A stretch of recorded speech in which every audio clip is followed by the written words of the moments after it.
दुख तरह अभिघातात, दुख तरह अभिघातात कि तीन प्रकार के दुखों का अभिज्ञात होने पर, तीन प्रकार के दुखों के द्वारा पीड़ित होने पर, तद अपघात के हेतु, उसके अपघातक हेतु की जिज्ञासा उत्पन्न होती है, उन दुखों को दूर करने के हेतु की जिज्ञासा उत्पन्न होती है।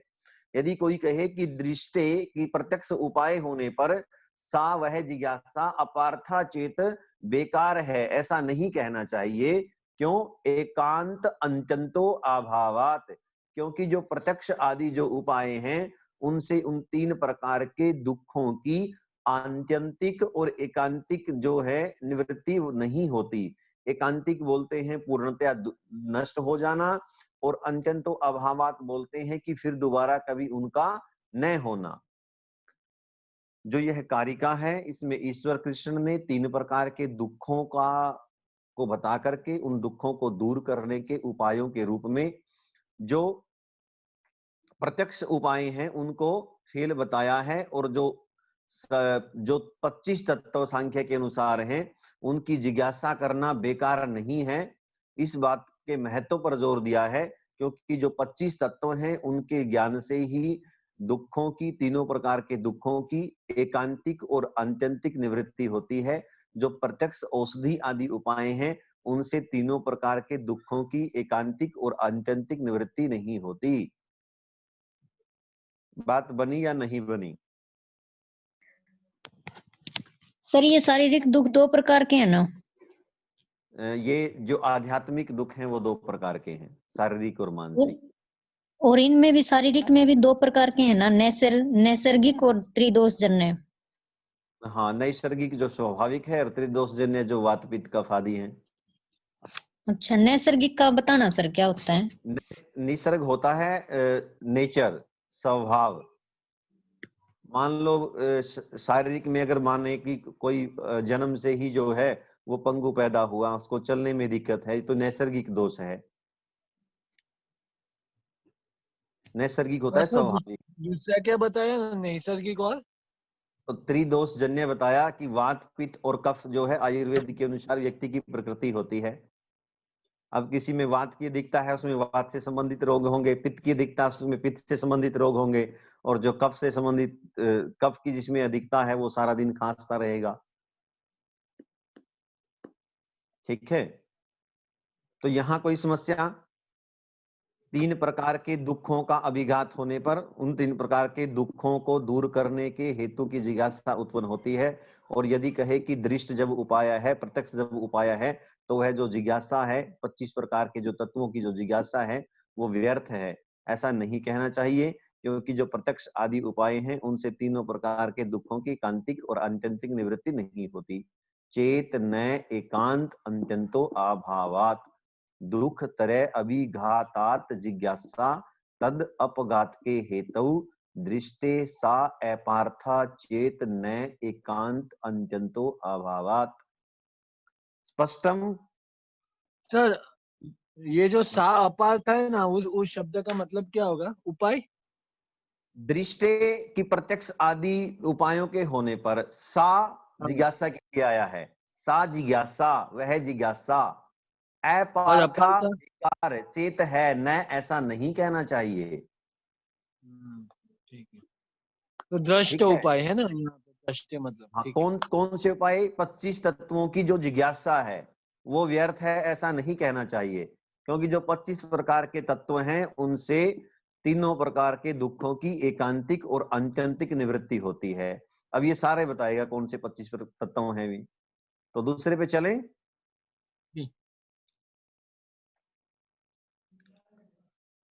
दृष्टवत अनुसर्विकः स ही अविशुद्धि अक्षय अतिशय युत है, तद विपरीतान श्रेयान व्यक्त अव्यक्त ज्ञ विज्ञानात्। दृष्टवत अनुसर्विकः स ही अविशुद्धि अक्षय अतिशय युक्तः तद विपरीतः श्रेयान व्यक्त अव्यक्त ज्ञ विज्ञानात्। कि जिस प्रकार जो दृष्ट उपाय हैं, दृष्टवत उपायों के समान, अनुसर्विकः जो वैदिक उपाय हैं वह भी, अविशुद्धि अक्षय और अतिशय युक्त है। अविशुद्धि अक्षय और अतिशय आदि दोषों से युक्त है। दृष्टवत कि जैसे प्रत्यक्ष जो उपाय हैं उनमें दोष बतला दिया कि प्रत्यक्ष उपायों से तीनों प्रकार के दुखों की एकांतिक और आत्यंतिक निवृत्ति नहीं होती, उसी प्रकार अगर मान ले भाई हम नहीं मानते 25 तत्वों को, हम तो वैदिक उपायों से जो है वो इन तीन प्रकार के दुखों की एकांतिक और आत्यंतिक निवृत्ति कर लेंगे, तो फिर वैदिक उपायों का भी यहाँ पर जो है वो गलत बताया गया है। क्या? दृष्टवत की प्रत्यक्ष के समान अनुशर्विकः वैदिक जो उपाय हैं वो भी अविशुद्धि अक्षय अतिशय युक्त है। अविशुद्धि अक्षय अतिशय आदि दोष से युक्त हैं। अब अविशुद्धि क्यों बताया गया कि बहुत सारे जो यज्ञ हैं उनमें जो बलि का भी प्रावधान है। अक्षय उनमें किसी की जो जीवन की हानि है वो होती है। अतिशय अब कुछ जो यज्ञ हैं उनको करने से कम फल मिलता है, किसी को करने से ज्यादा फल मिलता है, तो समानता वहां पर नहीं है। तद विपरीत है श्रेयान, कहता है कि उस दृष्ट और अनुसर्विक इन दोनों प्रकारों के उपायों से विपरीत जो व्यक्त अव्यक्त और ज्ञ का जो विज्ञान है, अर्थात उन 25 तत्वों का जो ज्ञान है वो श्रेयस्कर है। व्यक्त जो 23 तत्व व्यक्त हैं, अव्यक्त जो प्रकृति है, ज्ञ और जो पुरुष है, उनका जो विज्ञान है वही श्रेयस्कर है। तो इसी उपायों से जो तीनों प्रकार के दुखों की निवृत्ति है वो एकांतिक और आत्यंतिक रूप से संभव है।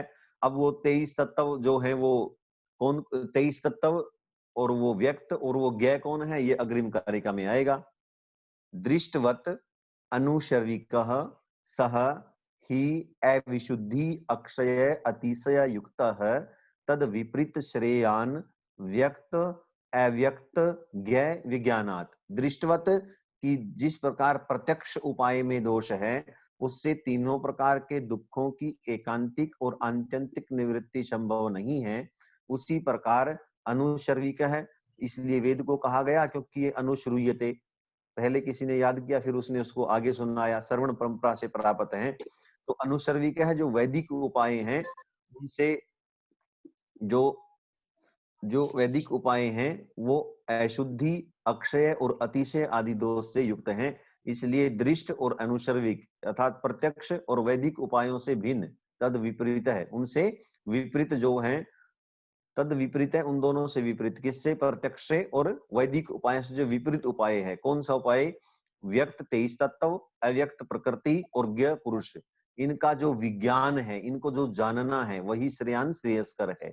अर्थात उसी उपाय से जो दुखों की एकांतिक और आत्यंतिक निवृत्ति संभव है। सर दृष्ट को लौकिक उपाय भी बोल सकते हैं ना? बिल्कुल बोल सकते हैं दृष्ट को लौकिक उपाय। अब बताएगा कि ये वो तत्व कौन कौन से हैं।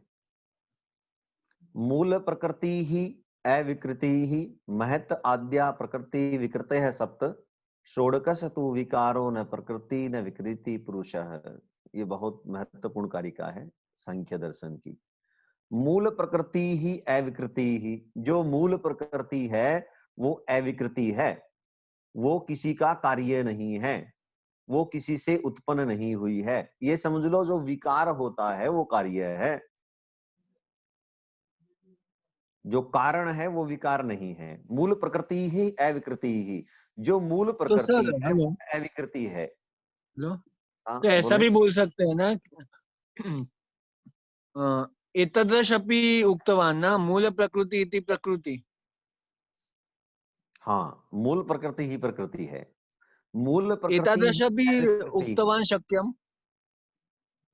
एकवारं हिंदी भाषाम् अधिकृत्य वदतु भवता महत्व भवान् किं वक्तुम् इच्छति, अहं न तत्र मैं ये अवगतवान्। बोल रहा हूँ कि कारिका में ये कहा है कि मूल प्रकृति वो अविकृति है, तो मूल जी प्रकृति जी, वो प्रकृति है, ऐसा भी बोल सकते हैं ना? हाँ, मूल प्रकृति ही प्रकृति है, बिल्कुल सही बात है। मूल प्रकृति ही अविकृति ही, जो मूल प्रकृति है वो अविकृति है, वो किसी का विकार नहीं है, वो किसी का कार्य नहीं है। विकृति का मतलब है कार्य। अब जैसे प्लास्टिक है और प्लास्टिक से कुर्सी बनाते हैं, मेज बनाते हैं, तो जो प्लास्टिक है वो तब तो कारण है, लेकिन जो कुर्सी है वो कार्य हो गया। और जो प्लास्टिक है वो भी किसी पदार्थ से बनती है। इसका अभिप्राय कि जो प्लास्टिक है वो भी कार्य है, अर्थात वो भी विकृति है, लेकिन जो मूल प्रकृति है वो विकृति नहीं है। जो मूल प्रकृति है वो अविकृति है, वो किसी की विकृति नहीं है, अर्थात उसका कोई कारण नहीं है, वो सबका कारण है, लेकिन वह खुद है वह कार्य नहीं है किसी का।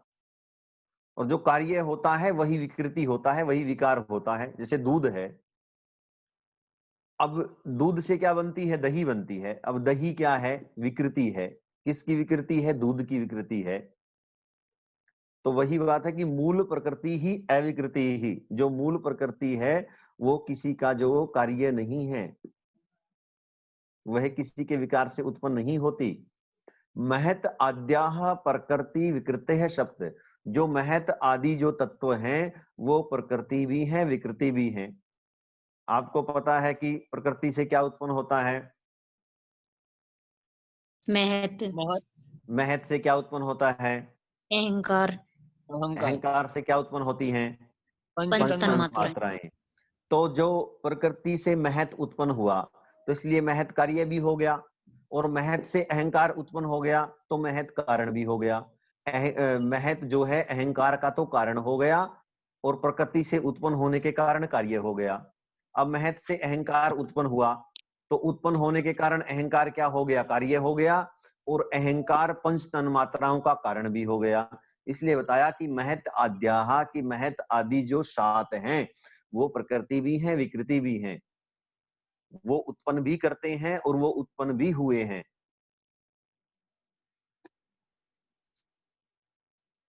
षोडकस्तु विकारो न प्रकृति न विकृति पुरुष है। और जो 16 प्रकार का जो विकार है वो न प्रकृति, षोडशस्तु विकारो, जो 16 प्रकार के जो समुदाय है, जिसमें 11 इंद्रियां और 5 महाभूत आते हैं, वह केवल विकार है, वह केवल कार्य है। वह किसी की प्रकृति नहीं है, वो मात्र विकृति है, वो विकार है। और जो न प्रकृति है और न विकृति है, ऐसा जो है पुरुष है। पुरुष न तो किसी का कारण है और न ही किसी का कार्य है। षोडकस्तु विकारो, 16 प्रकार का कौन सा हो गया? 5 आपकी क्या हो गई? ज्ञानेंद्रिय हो गई, और 5 क्या हो गई? कर्मेंद्रियां हो गई, और एक कौन हो गया? मन और 5 मन महाभूत। हो गया, और 5 महाभूत आपके पृथ्वी जल तेज वायु आकाश। ठीक है। तो ये जो 16 का समुदाय है ये केवल विकार है, केवल कार्य है, और जो न प्रकृति है, न विकृति है, न किसी का कारण है, न किसी का कार्य है, वो पुरुष है। क्लियर हुआ? Yes sir. जी आगे बढ़े जी। किसी को भी संदेह हो? किसी को भी?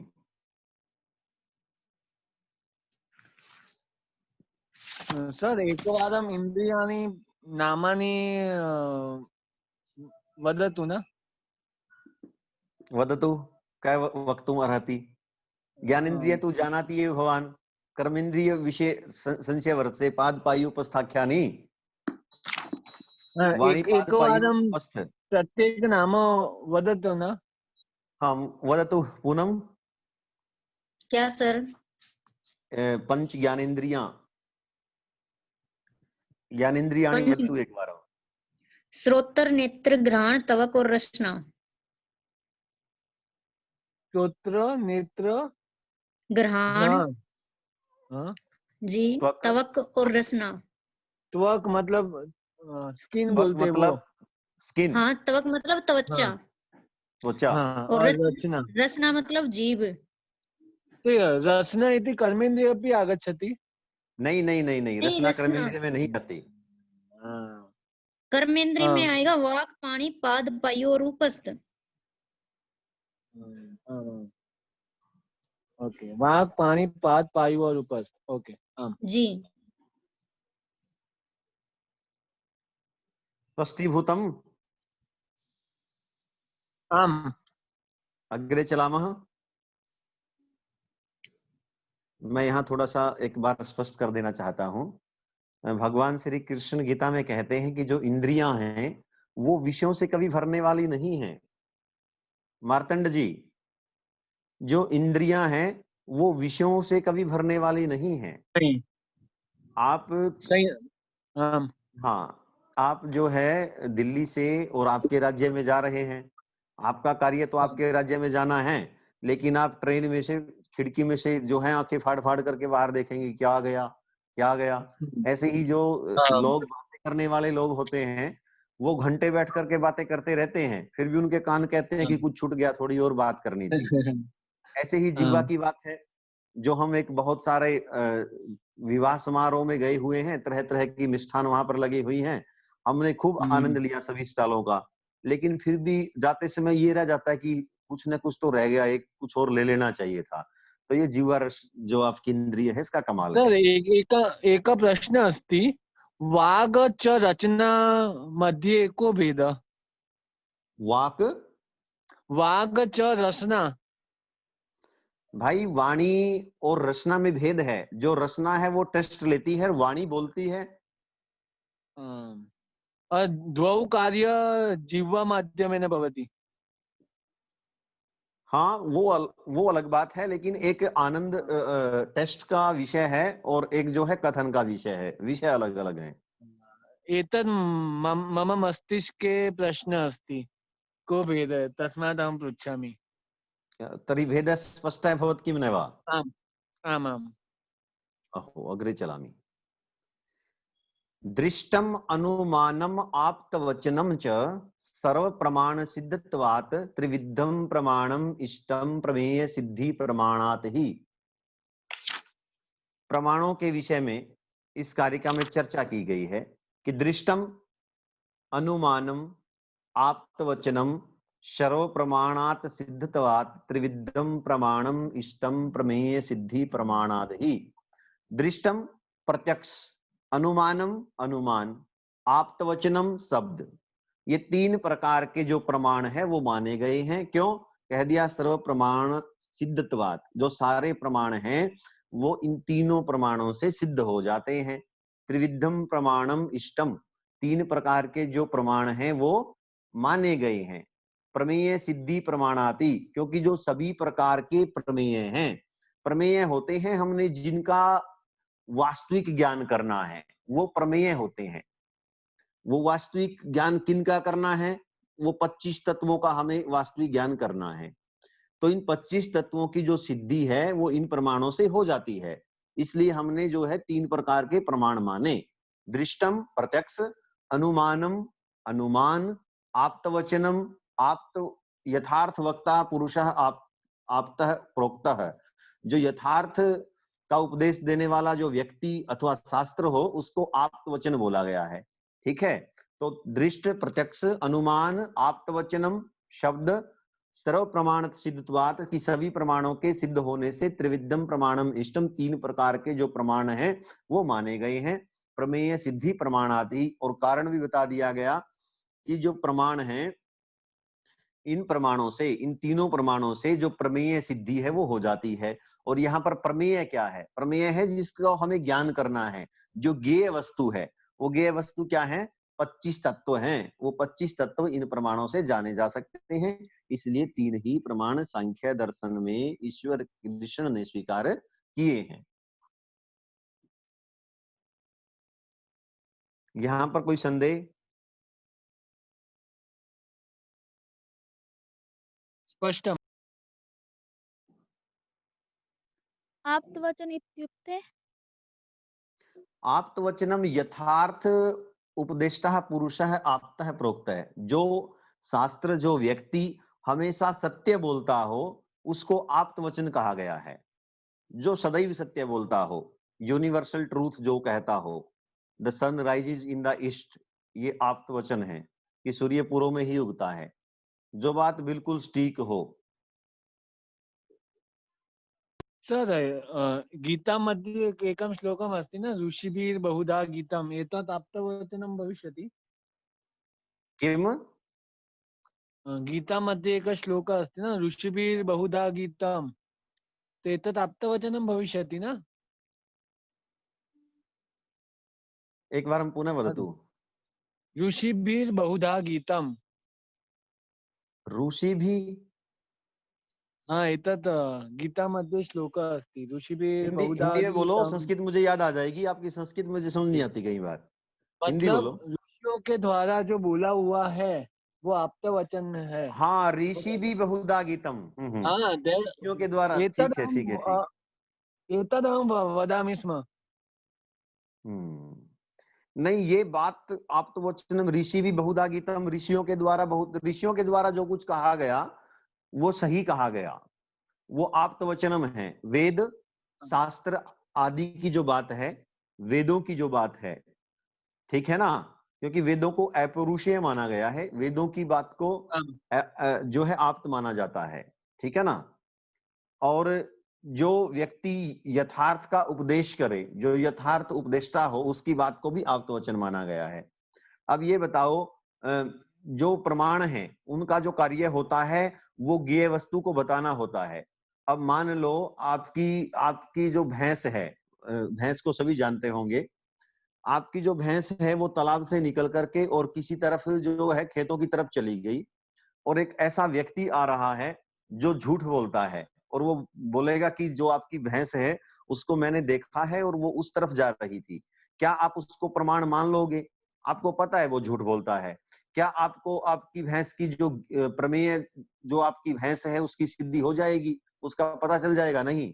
लेकिन एक ऐसा व्यक्ति जो आपको ये लगता है कि ये हमेशा सच बोलता है, अगर वो बोल देगा कि हाँ मैंने आपकी भैंस को उस दिशा में जाते हुए देखा है, तो आप उसको पक्का मान लोगे, और जो आपका प्रमेय है, भैंस का अन्वेषण आपका, वो सिद्ध हो जाएगा।